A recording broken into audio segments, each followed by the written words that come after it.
Hello everyone, this is me Manish. आज फिर से मैं आपका वेलकम कर रहा हूँ इस प्यारे से चैनल पे जिसका नाम है एडू फॉर फ्यूचर्स। मतलब एजुकेशंस फॉर फ्यूचर्स, मतलब जो आप अपने फ्यूचर्स के लिए यहाँ पे एजुकेशंस प्राप्त करोगे। ठीक है, तो मैं यहाँ पे क्या कर रहा हूँ ना, मैं बेसिकली नीट का प्रेप करवाने वाला हूँ। लाइक मैं थ्योरी नहीं पढ़वाने वाला हूँ, लाइक मैं क्वेश्चंस नहीं करवाने वाला हूँ। मैं आपको एक्स्ट्रा एज देने वाला हूँ। क्या देने वाला हूँ? एक्स्ट्रा एज, जो औरों से आपको अलग बनाएगा। ठीक है, अब वो कैसे मैं देने वाला हूँ तो मैं आपको ये बताता हूँ। पहला थिंग्स ये है कि मैं आपको फिल इन द ब्लैंक्स करवाने वाला हूँ, जो आज मैं आपको 20 fill in the blanks as a mini test के रूप में लेकर आया हूँ। चैप्टर्स का नाम है cell the unit of life, ऐसे करके। ठीक है, तो ये फर्स्ट थिंग्स हो गई। फर्स्ट थिंग्स हो गई आपका क्या हो fill in the blanks. Second हो गया मैच ऑफ द फ्लोइंग, और थर्ड हो जाएगा आपका एसोसिएशन रीजन, और फोर्थ हो जाएगा स्टेटमेंट बेस्ड। ये चार टाइप के मोस्ट ऑफ द क्वेश्चंस मैं आपको यहाँ पे इस चैनल पे दिख जाऊंगा कि ऐसे से मैं करवा रहा हूँ। तो आपको अगर करनी है तो आप आगे कर लो, नहीं करनी है तो मत करो। It's your loss, not mind. Okay, मैं तो करवाने वाला हूँ। चलिए, ठीक है, मैं तो करवाने वाला हूँ। सॉरी फॉर वो थोड़ी सी दिक्कत हो गई थी। चलिए, फर्स्ट पहले आप क्या कीजिए, एक पेन ले लीजिए और एक कॉपी ले लीजिए और लेकर तैयार हो जाइए। ठीक है, और मेरे बनाने से पहले आप वहाँ पे आप इसको बना लीजिए एक बार। आप मतलब खुद पे वो बना लीजिए, उसका यहाँ पे आप चेक कर लीजिए कि क्या मैंने जो भी बनाया है, मतलब खुद का एनालिसिस आप करिए कि आपने जो भी बनाया वो सही बनाया है या गलत बनाया है। ठीक है, चलिए। तो फर्स्ट क्वेश्चन क्या कह रहा है आपका? फर्स्ट क्वेश्चन कह रहा है are some of the longest cells, मतलब कि fill in the blanks are the some of the longest cells. तो आपको भी पता है लॉन्गेस्ट सेल कौन सा होता है। इसको बताने की ज़रूरत है, बट ऐसा एज दैट आपको पता ही है, तो आप अपना लिख लिए होंगे। हम भी यहाँ लिख देते हैं नर्व सेल्स। अगर आपका सही हो गया होगा तो टिक कर लीजिएगा, गलत हो गया होगा तो रॉन्ग कर लीजिएगा। This is basics things. Okay guys, मेरे को लोकेशन थोड़ा सा चेंज करना पड़ गया था, क्योंकि हम जिस रूम में देख रहे थे, मतलब वीडियो शूट कर रहे थे, उसकी लाइट बंद हो गई थी, लाइन कट गई थी। अभी लाइट में आना पड़ गया, सन की लाइट में। आफ्टर ऑल नेचर ही हम लोग का ठीक है, लाइक ऐसे करके। चले ठीक है, थोड़ा सा इधर उधर बाहर की आवाज़ आएगी, लाइक टीवी वगैरह की, तो थोड़ा सा इसको इग्नोर कीजिएगा। नेक्स्ट टाइम से पक्का प्रॉमिस नहीं आएगी। अभी इसलिए शूट कर रहा हूँ क्योंकि मुझे लग रहा है कि ये बेटर टाइम है, बेस्ट टाइम है फॉर शूटिंग, सो कर दिया। And sorry for interrupt. Okay, चलिए स्टार्ट करते हैं। दूसरी क्वेश्चंस क्या कर रही है? दूसरी क्वेश्चंस कर रही है the determine the shape of the cells and provide a strong structural support the prevent the bacterium from busting और कोलेप्सिंग। मतलब क्या, सीधा सिंपल सा है कि जो शेप को, मतलब सेल को जो शेप होता है उसको डिटरमाइन करता है, स्ट्रॉन्ग स्ट्रक्चरल सपोर्ट प्रोवाइड करता है, और प्रिवेंट करता है बैक्टीरिया को फ्रॉम ब्रस्टिंग एंड कोलेप्सिंग।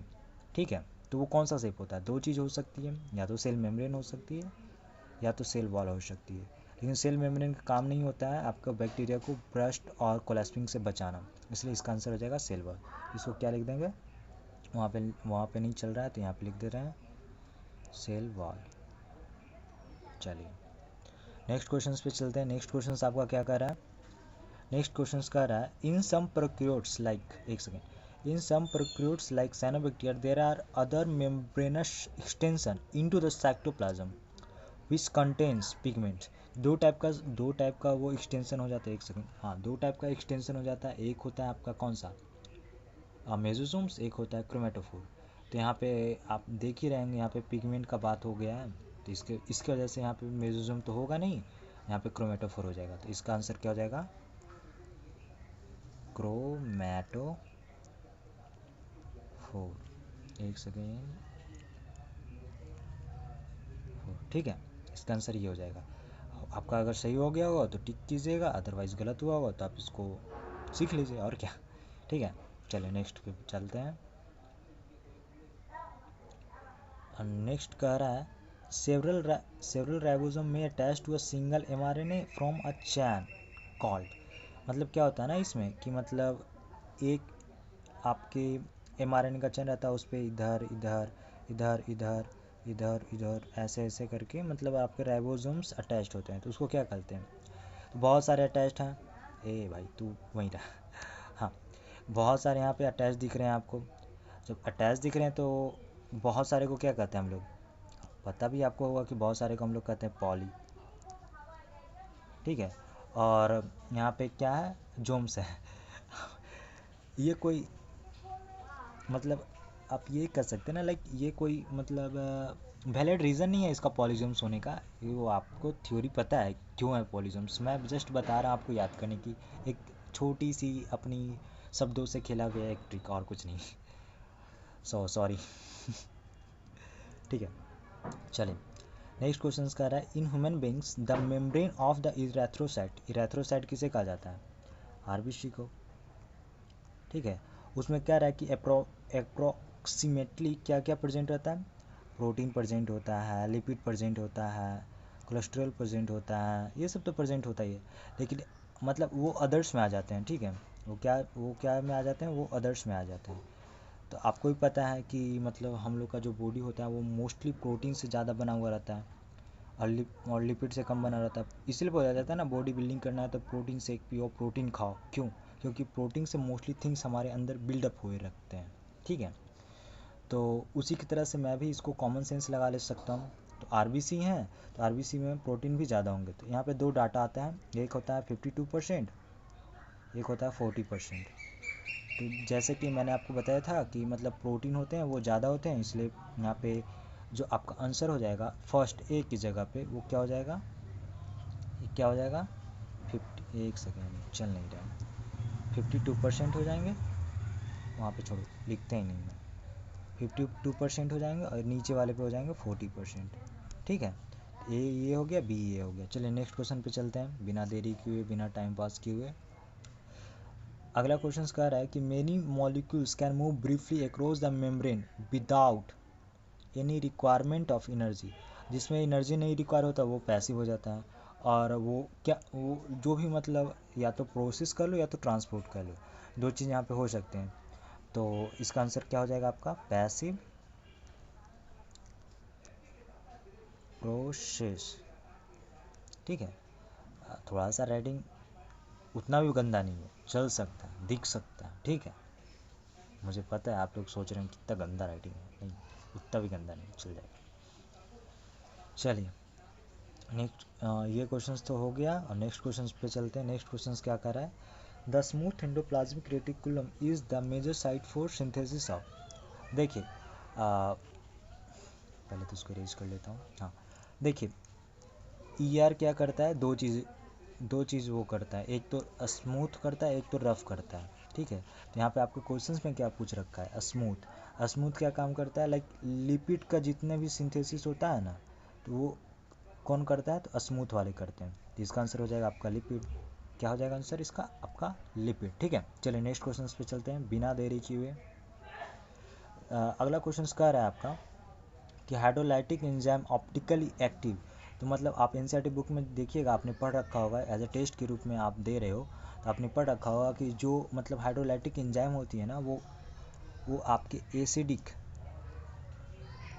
ठीक है, एसिडिक जो मीडियम होते हैं उसमें ज़्यादा आपके ऑप्टिकली एक्टिव हो जाते हैं। अब एसिडिक मीडियम क्या होता है? जो 0 से लेके जो 7 तक की पीएच होती है ना, उसको एसिडिक मीडियम कहते हैं।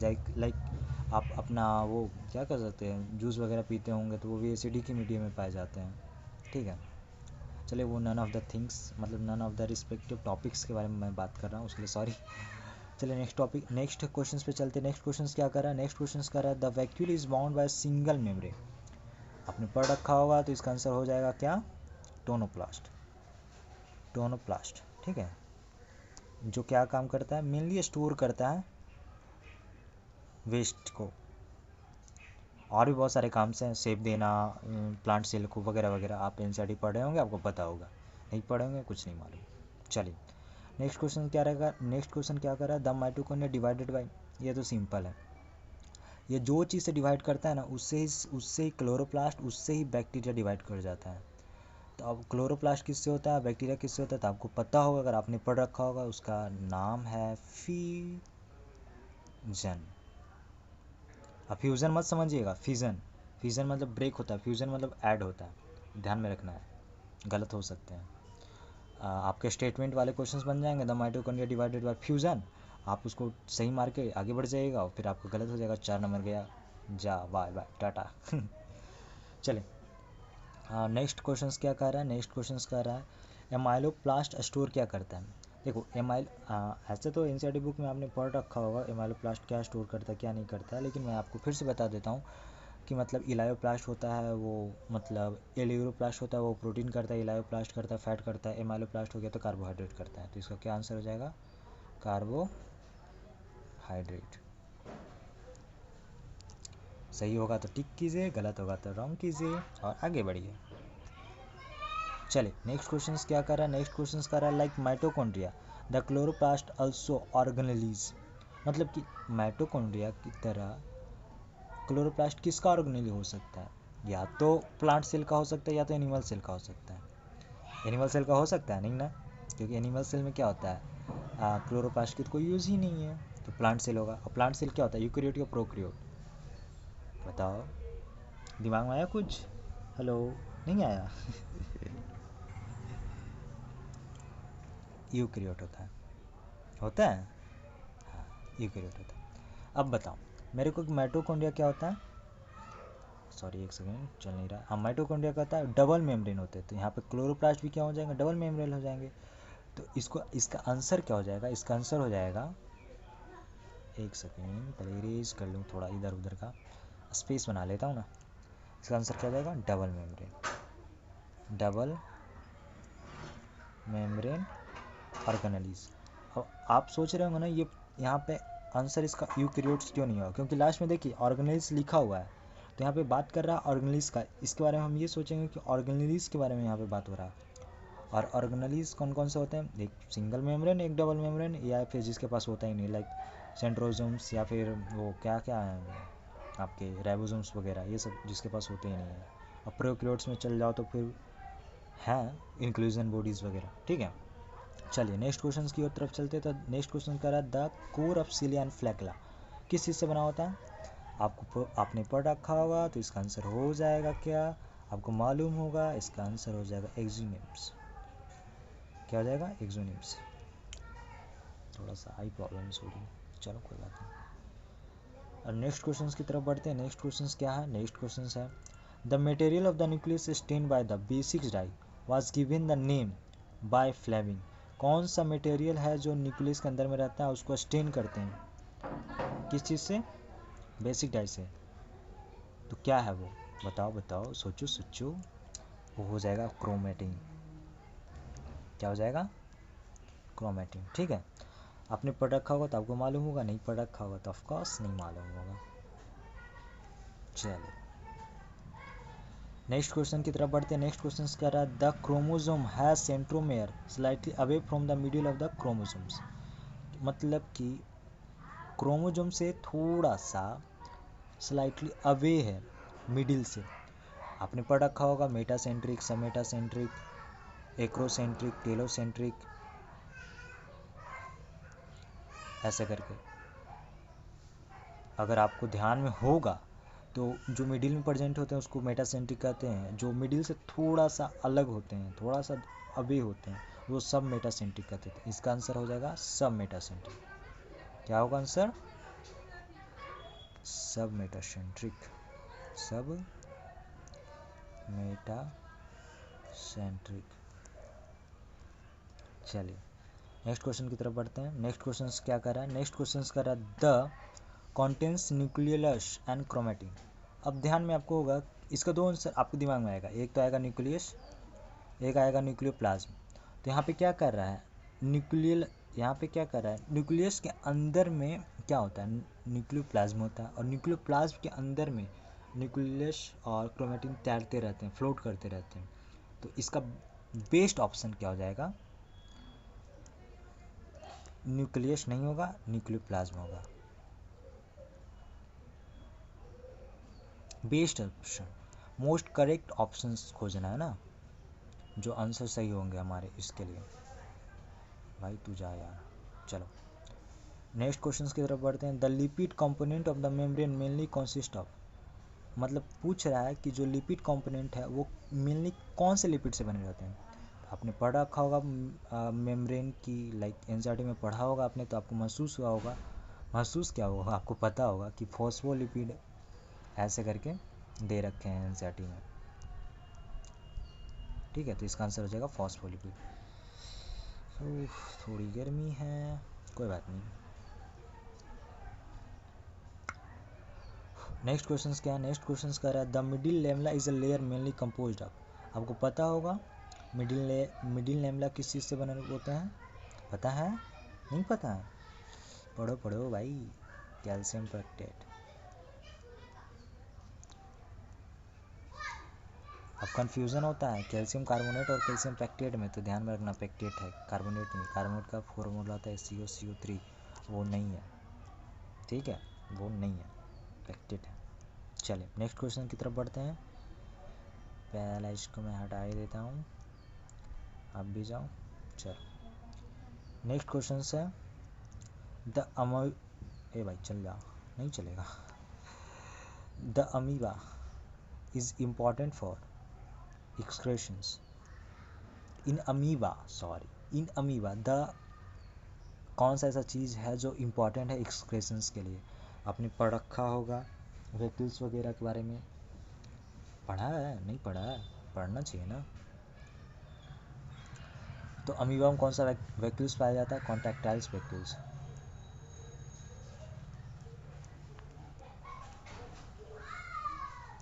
ठीक है, कॉन्ट्रैक्टाइल वैक्यूल्स है जो इंपॉर्टेंट होते हैं उसके एक्सक्रेशंस के लिए और भी अदर फंक्शंस के लिए। मैं यहाँ पे आपको वो फंक्शन ही नहीं बताने बैठ जाऊँगा, थोड़ा थोड़ा बता दे रहा हूँ, ऐसा थोड़ी है ना। चलिए नेक्स्ट है mitochondria are the sites of. Mitochondria किस चीज़ का साइट्स है? रेस्पिरेशंस या एक्सक्रेशंस? तो पहला हो गया रेस्पिरेशन। रेस्पिरेशंस में क्या? रेस्पिरेशंस में एरोबिक रेस्पिरेशंस या एनारोबिक रेस्पिरेशंस? आपने पढ़ा होगा तो आपको मालूम होगा, बताओ बताओ। एनारोबिक? नहीं, एरोबिक। अब एरोबिक, अरे यार